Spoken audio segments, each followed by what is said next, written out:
What is up? What is up? What is up? I am super excited to have you here this evening. Um, I am Dr. Steve Perry, and I wanted to get on a little early to start the conversation. We're going to have a really fun conversation today. Uh, Fortunately, through No Dumb Questions, I get to meet a lot of people, and tonight I'm super excited to meet somebody who many of you know, and I'm going to meet for the first time. Like, you're going to see us meet tonight. Dr. Teresa Metcalfe. Sorry, Contessa Metcalfe. I'm thinking Dr. Teresa. Dr. Contessa Metcalfe. I'm super excited to meet her this evening. Really interesting sister. From what I've seen in terms of the research on her, you know her from Married to Medicine. I don't. I know her from some other things. I'm more interested in the rest of her life. Anytime a black woman goes on to become an MD, that's interesting. But that she and her husband took their relationship to television is something that catches my attention. That they are part of reality TV, and I get that reality TV is entertaining to a lot of us, right? We all have our guilty watching habits. I have been a fan of 90 Day Fiance. I have watched Selling Tampa. I have even been one of the early adopters of the Real Housewives of Atlanta. So I've seen it, but and also to some degree have done some, I guess what would be called reality television. But for me, the opportunity to meet Dr. Contessa Metcalfe is one that I am very interested in. She is an accomplished doctor, and a very popular person on television. She's somebody who is, quite frankly, interesting to me because of the complexity that she represents. It's not just enough that she's a doctor and a mom and a black woman in a time where something as big and powerful as Roe v. Wade is being called into question, but then she's got the complications of just trying to be married, man. Like anybody know what I'm talking about? Anybody married or trying to get married? Anybody have a sense of what it's like to be someone who is, everyone's known by someone. We often think about being famous as the only people who have an opinion on their lives. And that's just not true. If only the people in your family know you, then that's people who depend upon you and who have feelings about you. So I want to say that you're going to get to meet someone, and I'm going to get to meet someone who is, for lack of a better word, famous, very famous actually. And I want to hear how she feels about that, what role that plays in her life. And I'd like to get your questions. A lot of you who are fans of Married to Medicine are joining us this evening. I'm Dr. Steve Perry. I'm the head of schools and founder of Capital Prep Schools in my real life. Sometimes at night I host a little conversation called No Dumb Questions, and that's KNOW, dumb questions, is because I believe that the smartest person in the room is the one with the best questions, not the one with the most answers. So tonight, my job is to do what I can to ask good questions, to get a sense for a person who you know, Dr. Metcalfe, and a person who I am going to meet this evening. The reason why I wanted to talk to Dr. Metcalfe is because I respect what she does. I respect who she is. And I feel like we get these caricatures of people who are, what's happening in our news, Mag? we get these caricatures of people. We feel like we know people because we see them on social media. They take pictures inside their home, like I'm doing right now. Um, they take us on the trips with them, like I've done many times, and like you do. And we feel like if we could just string together the pictures or the videos, then we can string together their story. That is not always the case. You don't know someone's story until you actually sit down and talk to them. And as much as you'd like to think, or we'd like to think that we know someone, we can be in a relationship with someone. I mean, a full, intimate, long-term relationship with someone, and have them blindside us. You know, how many times have we heard people say, what do you mean you didn't know? How could you not know?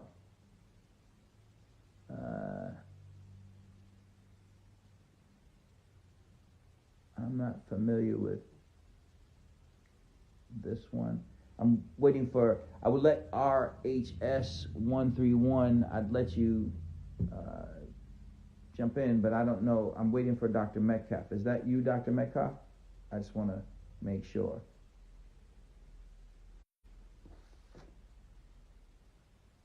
So while I wait for Dr. Metcalfe to join us, it's often a case that we think we know someone. And the reason that we think we know them is because we have these pictures of them.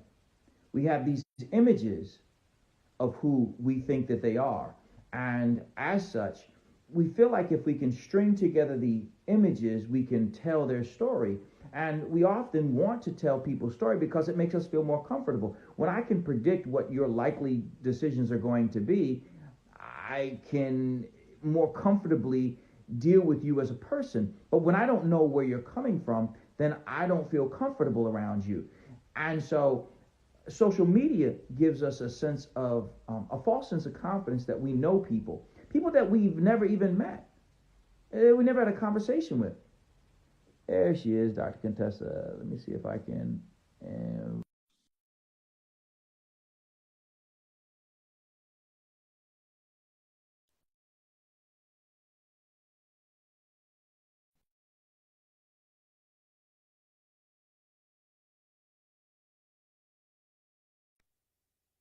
Hello? Is it me? I can't hear you. Hold on. Is it me? Hello, hello? Oh, wait. Hopefully. I think the "you are fine" is for Dr. Contessa, because hold on. Let's try that again.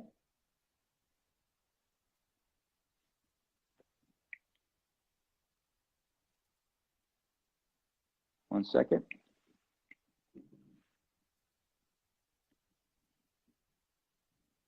Did that work?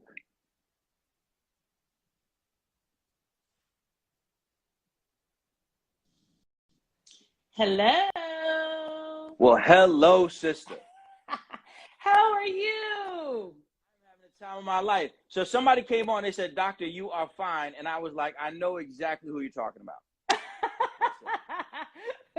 They corrected me. They were like, not you. They were talking about other you. Doctor. I'm no, just getting they a were little not. bit of your rays. I'm getting your off shine. That's it. I wish that was so, but I know it is not. How you been, sis? I have been absolutely wonderful. I really have been. It's been like a crazy year, I will tell you that. And I had a little bit of a medical scare for like 2 seconds, but I swear it's just, I'm so grateful for everything, and I'm just so blessed and honored, and I have zero complaints. So, because if you complain, then the rest of us got problems. That's right. That's people, right. If they woke up in your life, they would think they came up in a big way. You know what I'm trying to say? I mean, it's absolutely, it's so true. It's like people I'm looking at you, and I say the same thing. Like, you look at people and you just kind of make this assumption that life is grand, life is perfect, everything is wonderful, and you just don't want to hear them making any complaints. But that's one of the reasons why people like you And people like me who are powerful, people who are busy, we have to have someone that we can kind of let it all hang out with, right? We got to have that person that we can just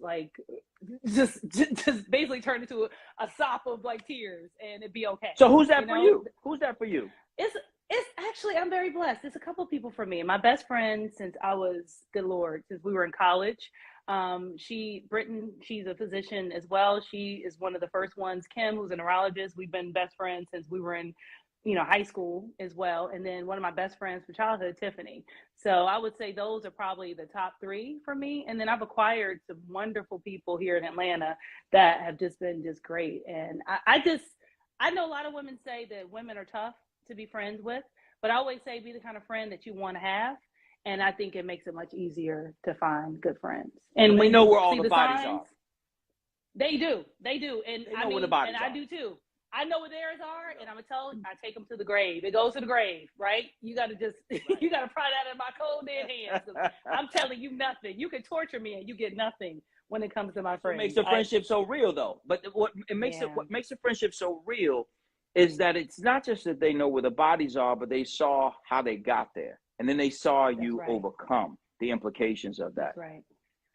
How do you deal with people feeling like they know you? I mean, people feel like they really know you, like they know you, and they got an opinion on you, like a real opinion. Hey, how does that make you feel? It's so aggressive. It's so weird and so aggressive. Like when someone walks up to you and tells you just what you should do about some situation. It's just like, like, how would you tolerate it if I walk up to you and start telling you about your life? So it's weird, but I just take it with a grain of salt because they do watch you on television and they do feel like they know you and they've been watching you for years. And so it's disarming at times, but now I'm so used to it. I just kind of smile through it. Do you get used to it? Do you get used to people coming to tell you what you should or should not do with your husband? All the time. I mean, and you know what? It's so interesting because when they say it, then it's like 2 minutes later, someone who says something totally different.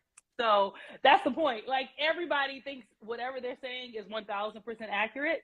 But it's so interesting because the person who came 2 seconds before you said something totally different. So that just means everybody has their own opinion, and just take it. Do you feel like you're in a fishbowl?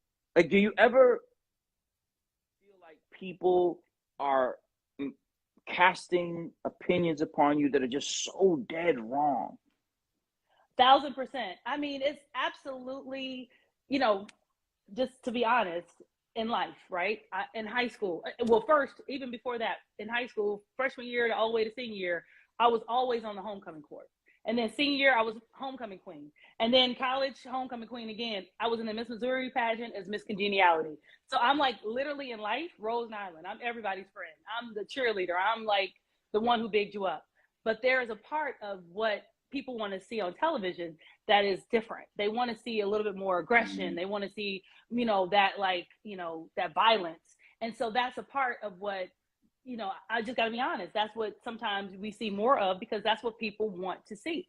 But in real life, I'm a peacemaker. And if something happens, for the most part, I just mute you. I shut you out. I don't really do a lot of going back and forth with people because I'm kind of like, I'm just kind of like, it's like two fools arguing at one point. So I just African proverb says you can't determine which one is which. When you argue with a fool, passerby can't tell which one is which. You are a very accomplished sister. No, for real. I appreciate your humility. I do. Damn. That's one of the ways. I mean, I'm a middle child. I have a degree in psychology. So a lot of times I'm going to explain among other things. I do that because it helped me understand why I do things.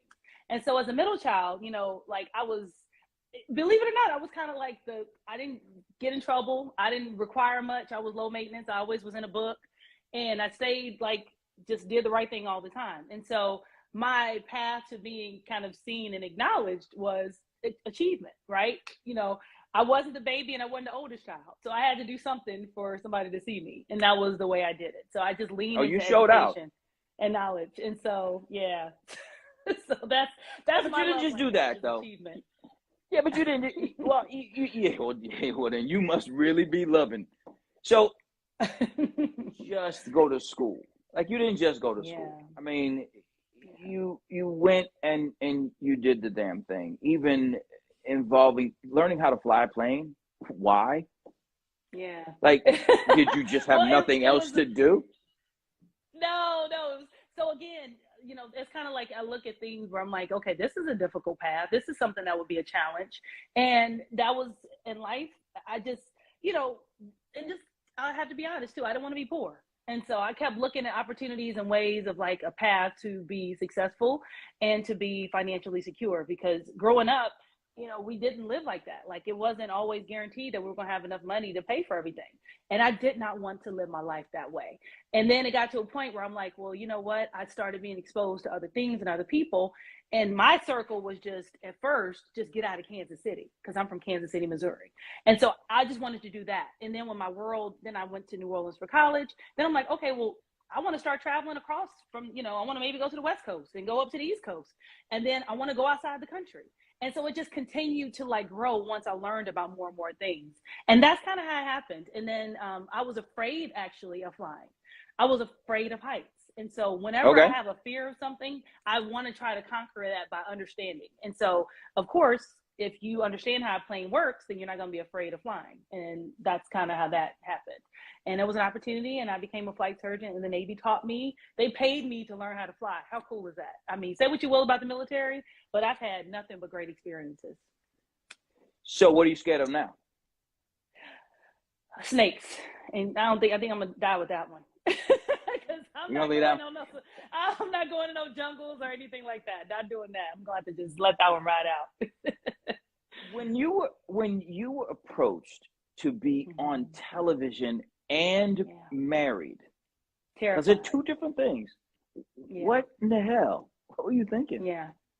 Terrified. Well, again, for me, it was more about, I didn't see anybody who looked like me and that had like, when I say look like, I'm not talking about physical appearance, but I'm talking about I got you. Was you ain't got to do that. Was a woman, a female veteran, right? And because when you think military, you mostly think, oh, the men. And even now, when I have something that says veteran, they're like, oh, was your husband in the military? I'm like, no, he was not, you know? So it's just all these, like, and then even, like, I remember. Do you say it like that, though? But do you say it like that? I don't. I try to be nice. Okay. I try to be nice. Okay, but even now, like, sometimes and now I have my own clinic, so it's different. But if I'm working somewhere else, people will say to me, I'm the doctor, right? I'm a doctor 2022. They'll be like, are you a nurse? Since I have an MD, MSPH, all these AB, all this stuff on my jacket, probably, no, it's unlikely. There's nothing wrong with being a nurse. But if I'm wearing a long white coat and I walked in and introduced myself as Dr. Metcalfe, why ask me, am I a nurse?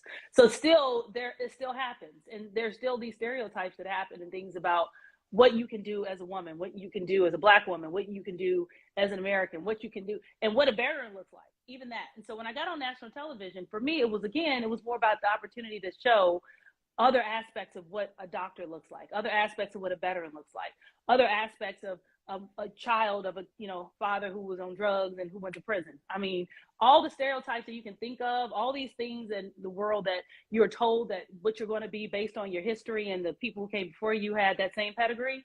I wanted to prove that there are some opportunities that can come about that can change your path, because it's not about me being smart. There's a lot of smart people out here who aren't doctors and who did not have the same opportunities. But there are moments in life, and I'm telling you this because I have some family members who I feel are making some bad decisions, right? They're passing on opportunities that is going to make their life diverge in a way that's going to predict their future, right? And so there are moments that you have to say, I'm going to maybe choose this path because that's going to, like playing chess 3 times, 3 steps down the road is going to lead to this outcome. What I wanted to do. You're on television. But people don't necessarily want to see you operate. You ain't the pimple popper. No. They want to see you. They want to see the human. They want to see the mess. They want to see the drama. But you know what I think that makes that amazing? Because people see that as a negative thing. I think showing us as being human, also for the girls who are out there, the guys who are like, I don't want to be a square. I don't want to be corny. I mean, I am corny. Sorry to disappoint y'all. I'm corny. I've always been corny. You don't seem corny. You don't come off as corny today. But you know, but cool. I mean, but you know, you think that I can't cuss, I can't do this, I can't show my body, I got to be this way. I don't want to be that. I want to be a doctor, but I don't want to have to live this like pinned up life. I think it shows that we are human and that you don't have to be perfect all the time. You can make mistakes. Our lives are not perfect, or our marriages are not perfect, and our decisions and our friendships aren't perfect. Just because we happen to have some level of success in life, that doesn't mean that we have all the answers and we have it all figured out. So I think it just humanizes us. And that's what I'm hoping that we're showing, that no matter if I work on an ice cream truck or if I work in a hospital, we all have the same type of basic issues as humans, and don't think that there is any difference just because of your socioeconomic status. Do you feel like because you are a Black woman that is on television and you are opening your life up to the rest of the world, that the burden is heavier on you to be perfect? You know, it's interesting. I feel like it can be a little bit, because we have this unrealistic expectation of, like, you know, all these stereotypes, like we are violent, we're ghetto, we're this, we're that. But then I literally, my friends tease me because I love television. You call it the idiot box if you want to, but I've always loved television. It's escapism. But people think that we are different, like we're worse. And I watch all the reality television shows on all the networks. I'm talking all of them. I'm talking about from the kids shows to, somewhere in rural Kentucky. I watch all of them. There is no different. Matter of fact, we are more benign than the stuff I see on some of the other shows. Okay. I'm telling you. I see people, the Kardashians, the sisters was fighting. Are you serious? Like, I sent that clip to everyone. When it happened, it was so shocking to me. And it wasn't even shocking in the sense, because I have a sister and I understand how things can happen. It wasn't like a judgment thing. It was just like, really? Like, so we're wrong and we're so, like, not polished and not aristocratic, but they can do it, and there's no judgment. They just lost their temper and they start hitting each other. Why is there a double standard? So I just understand the double standard exists, and I don't play into it. Like, I'm just like, say whatever you will. You're gonna say, they're gonna talk about you anyway. You can't be perfect. Perfection is a lie. So I'm gonna try. That you are being talked about shows that they've offered up some real estate in their head to you. So if they want to give you rent-free opportunities to stay in their mind, so be it, right? They're not in yours. Word. That's right. So here you are, fly young doctor, and a fly young husband, and that's right. And yes, and you are in the process of trying to figure out what your next steps are. Is that fair? Is that a fair characterization? Mm-hmm. Absolutely. Absolutely. And as you figure those out. Absolutely. Mm-hmm. No, and we're doing it on national television. Doing it on national television. Yeah, I know that you like to do things like fly planes and operate on people. I know you like to raise the level of difficulty, but you do understand that you've taken this to another level of challenge. Do you feel like being on television put a weight on your marriage that was undue and unnecessary?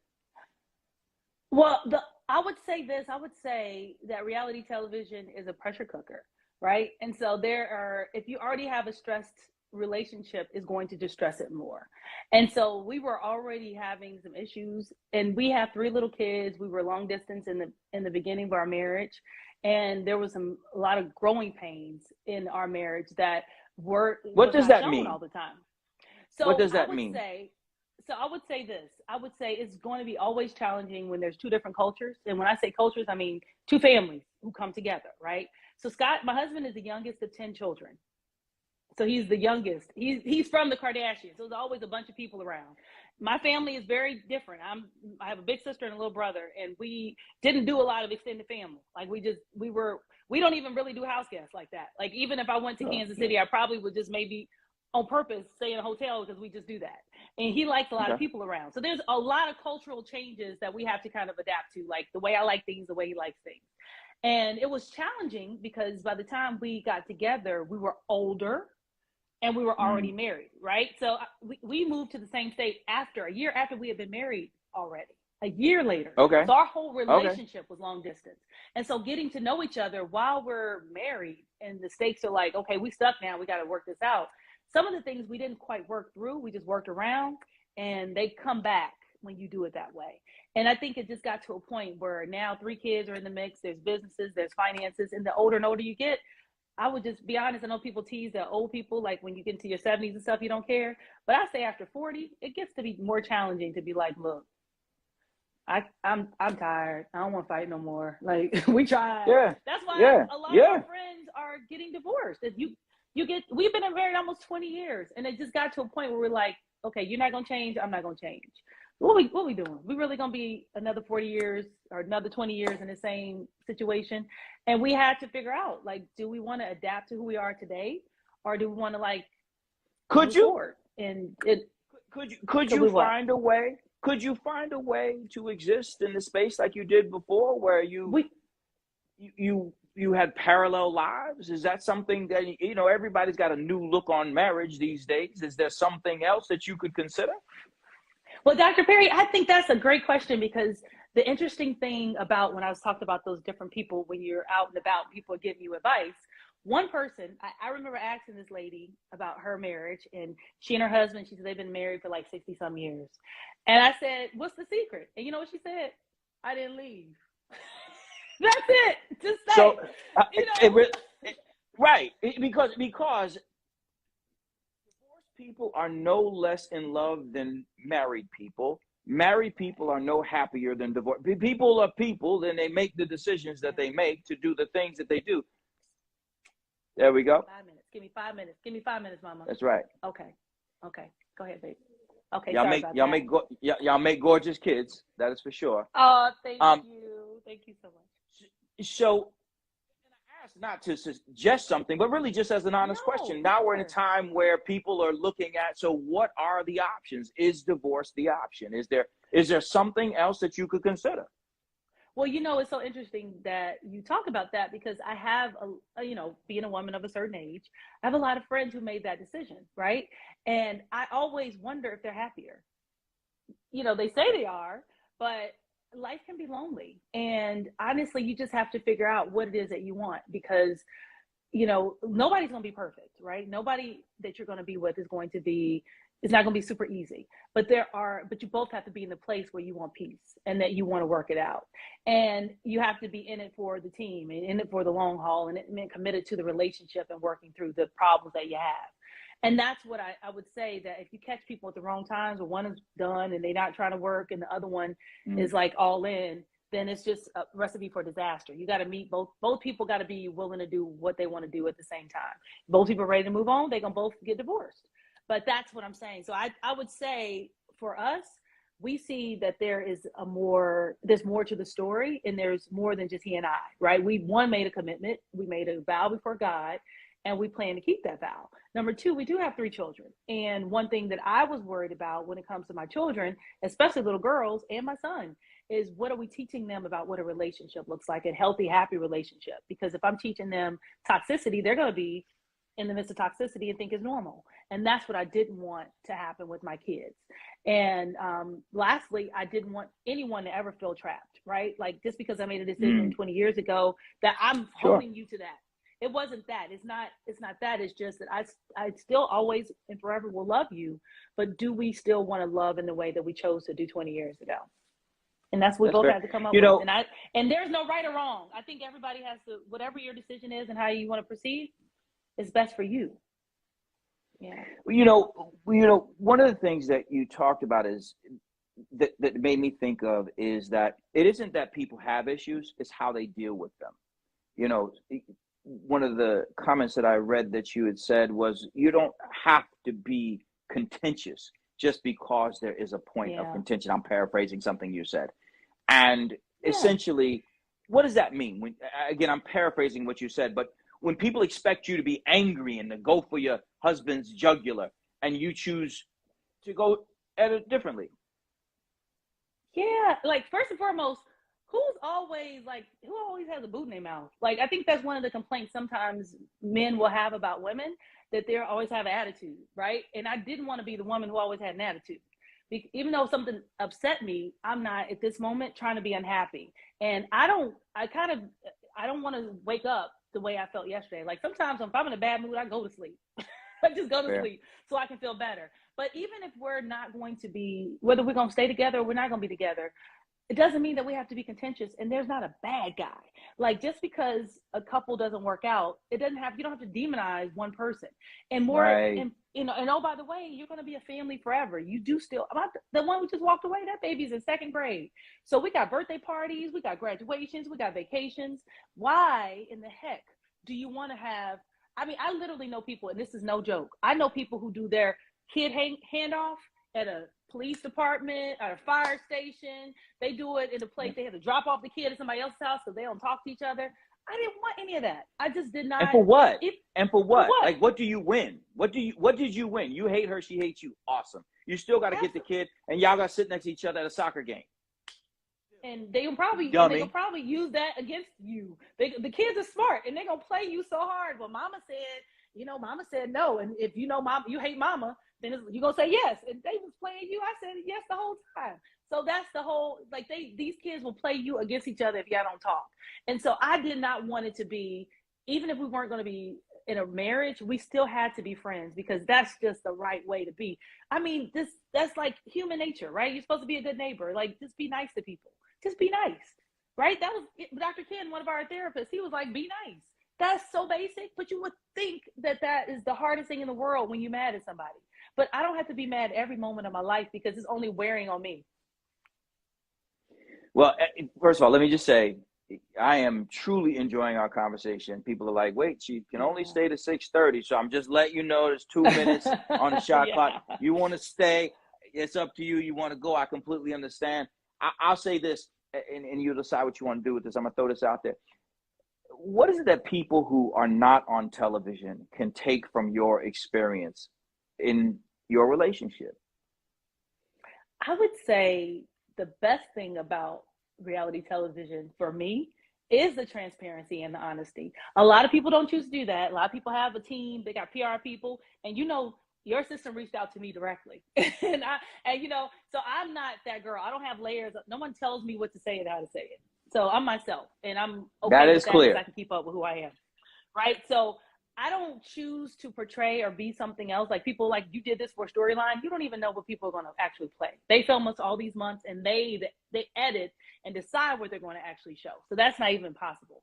So I just choose to be who I am. And that's all I can do is be who I am. And I'm only sharing what is going on in my life, because when I started to do that and I stopped holding in and started like not living up to this like visual of what I'm supposed to look like, and this like, this fake, like a doctor got it all together all the time. I never lose my temper. My hair is always done.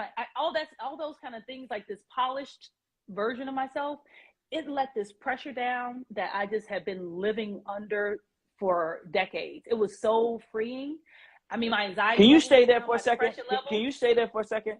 Huh? Can you stay there for a second? Because can you stay there? Because I think the transparency like is stay freedom? right there. The freedom of transparency. Because I think there are a lot of people that like like you got a praise corner right now because that transparency, you hit somebody with that. Somebody, I don't know who need to hear that tonight. Stop acting like your marriage is perfect. That's the stupidest thing in the world. Your friends and family are like, good Lord. I mean, then out of nowhere, you drop some divorce papers because he's been beating your ass for 20 years. And you've been trying to tell everybody that the marriage was perfect. It's just stupid. It's the dumbest thing. Like, I don't understand why it is that people think that that's what's supposed. Don't tell nobody what's going on in your household. Keep it in your house, And that's literally why half of our sisters and our brothers are miserable. That's why it's so bad for people, because they think that that's the way you do it. But if you are two people in conflict, and y'all been in conflict, and y'all the only two people live in your house, then how y'all gonna change anything if you don't get help? Like, if y'all are the ones who are causing the problem, and you ain't gonna tell nobody what's happening, then it's gonna always be that way. Do you really want to live your whole life like that? No, get some help. Be honest about it. And if people love you, if they got your back, then they really will do whatever it takes to make it better for you. Give you the resources. Find whatever it is that you need to improve your situation. So. And that's a super powerful point, because it's a super powerful point because once you open yourself up to the right people, they're going to love you as you. They've been waiting for you. Like, oh my God, come here, come in, because that's you. And you're gonna find your tribe, and they're gonna speak your language. They're gonna hear you, and they're gonna see you for the beautiful human being you are. They recognize that a diamond is such, it's most beautiful because it was formed under pressure and cut. And when it was cut, it creates the light fractures that make the beauty of the story. No story is worth listening to that always goes the way it's supposed to. Even Disney has to have a villain. Oh yeah, they gotta have somebody. There's gotta be an arc to the story. Absolutely, and some sadness, and some despair, and some disappointment. I remember that. I forgot the name of the movie with Jada Pinkett Smith and Regina Hall. Remember, they were the Flossy Posse, and I remember how the husband and wife, they had this image, right, of being perfect, and she was isolated because she didn't want to tell people what she was going through in her marriage. And it seemed like at the end, remember, like the guy was cheating, he had another girl pregnant, that whole situation. That literally to me can be that pressure of keeping up appearances.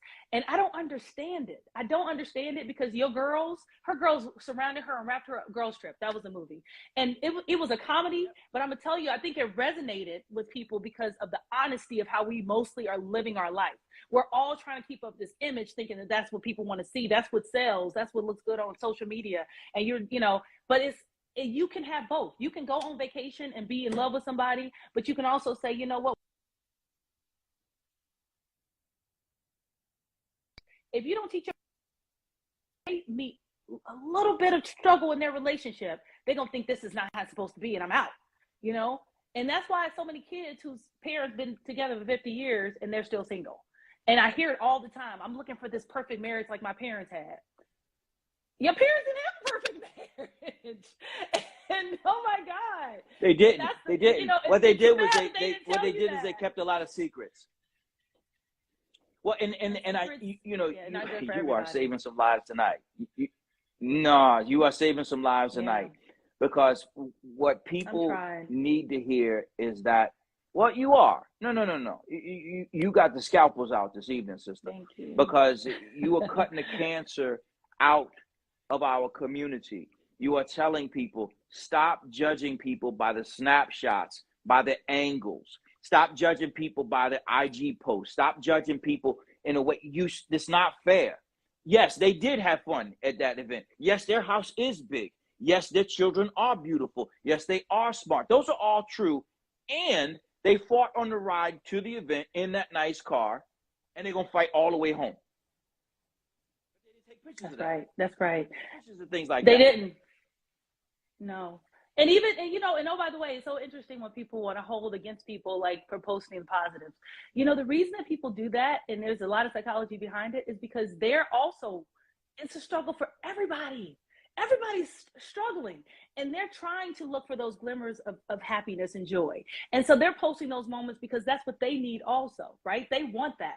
And so don't put people down. It's like, don't put somebody down because it's like they're going through it right now and they're posting these happy pictures because this is their visualization. I'm a big vision boarder. I have signs. And what's on the top? Like what's on the top?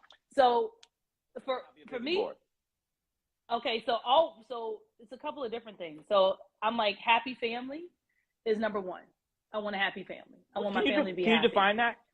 Can you define that? Yes. So happy family means, and it's not just me and Scott, it really means that my children are well balanced. They feel like they have a safe place to land. They can talk to me because my daughter, the oldest one, is 13, right? My son is 12. They're in middle school. And so this is a time of anxiety and stress in their lives. And this is also when they become who they're going to be, right? This is when they start diverging in those different paths. And so I want them to understand, I'm not your friend. I'm not trying to be your best friend, but I am your confidant and I am your counselor. And so you can come to me, you can talk to me, right? Don't talk to me with disrespect. Don't talk to me like I'm your homie, but do talk to me and be honest with me, because there's nothing you can ever tell me that I won't love you for. Nothing. There is no way for me not to love you. there's no way for me not to support you, right? Even if you do the wrong thing, you're gonna get punished for it, but I still support you and love you. So those kind of the security part, right? Because I think that's happy. Happy is communication then they also for you. have to start being self-sufficient. Happy is communication, and it's also creating this definition of what our family looks like, right? Because we're family. Everybody else may be your friends and stuff, but this is what your unit is. This is your safe space. And so that's important to me. And then also for peace, you know, I just want peace. I want peace in every aspect of my life. I'm at a point where I do understand that for me, it's really low conflict. And I can argue with you. We can debate, we can disagree, but there is going to be a moment where I walk away and I'm doing it no more. You know, I'm going to get my point out, but I'm not going to be in a place where I'm in conflict with people around me all the time. That doesn't feel good to me. So your two pillars now are transparency and peace. Would you say those are the two major pillars that are buoying your life right now? Absolutely. That's excellent. Yep. Perfectly stated. So, well, I try to ask the good questions here. So you have these two pillars of transparency and peace. Family is at the top of your vision board. With the time that we have remaining, take us through some of the other elements of what would shock us if we saw your vision board. What's up there that you don't think we know?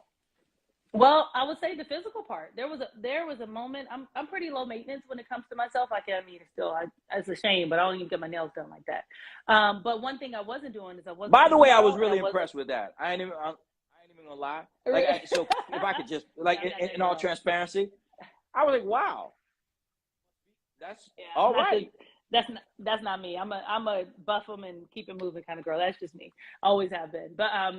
But one thing I had to start doing was pouring into my physical health. I had to start making sure I'm eating well and I'm taking care of my temple. Like food is medicine. And if my body is not going to be strong and healthy, then it doesn't matter what else I have in my bank account. I'm not going to be able to live to enjoy it. And so I got little kids again, you know, and they're watching me. And so I wanted to start teaching them some of the things that you got to do physically, working out, taking care of yourself, exercising, drinking lots of water, staying away from all that toxic, you know, processed food that has zero nutritional value for you, and eating well and investing in good food, and really starting to study and learn about nutrition and the benefits of nutrition and longevity. So that's important. That's like super important to me right now. It has been a fantastic evening. I could speak to you all night, but they keep saying she gotta go. So listen, we got to do this again. I'm sorry. Yeah, I know. We got to. It's Anytime. Completely cool. I kept you 9 minutes longer than I said I would, so my apologies. Let's do this again sometime. I truly enjoyed myself. I have. Well, all right. You take good care of yourself. Yeah, my daughter. She has a recital, so she has like a dress rehearsal today. So got to get her. No, sis. No, look, I don't care if you were going to get your nails done. You had something else to do. And I appreciate you taking the time out. So thank you so much for taking time out. We'll talk again soon, I'm sure. You take good care of yourself. Thank you. All right. Thank you, guys. Thanks for listening. Thank you so much for joining us. Yep. Take care.